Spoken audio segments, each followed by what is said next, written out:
Hello viewer, something a little bit different today. So just thought I'd go through the difference in some of the fill options on 3D printing. So what I've done is I've just basically made a little plastic cup. So this is a hollow, so no fill. So it just prints the edge at the size that I've determined and doesn't give any supporting internals. So it's a little bit squishy, but still actually quite strong. But obviously if you're doing something a bit bigger, it'd be a little bit different story. Then look, this is 25% fill. So what it's doing there is it's just printing the infill and tremendously increases the strength of the print. So 25% is, you could say, a good common type of fill to use. Doesn't add a lot of weight, but boy does it add a lot of strength. But I thought I'd do a few extras as well.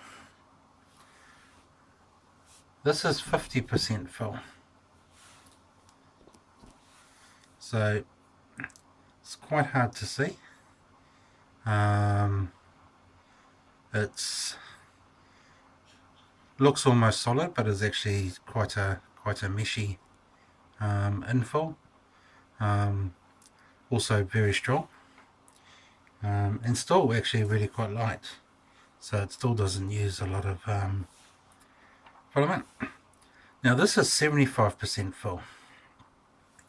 Really hard to actually see this. You can kind of catch it on the light maybe. Hopefully you can see that. It's difficult for me to see it live. So this is quite a high level of fill, and almost looks to the point where it's solid. So, and this is 100% full. So this is just a solid block of plastic. Takes quite a difference in time to print the different fill levels. So like printing the full version of this was going to be about an hour 20. I cut it short just to show it halfway through, same as all of these, whereas this one was about 35 minutes or 30 minutes.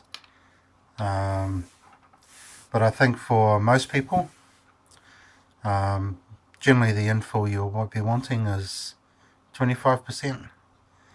But if you're going to be screwing into it, then going up to 50, 75 or solid will certainly make more sense.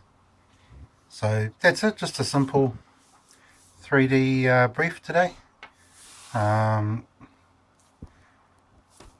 Just what the fills mean. So I'll cover some other bits and pieces as I go as well with the different printer settings and show you what they look like. Thank you for watching.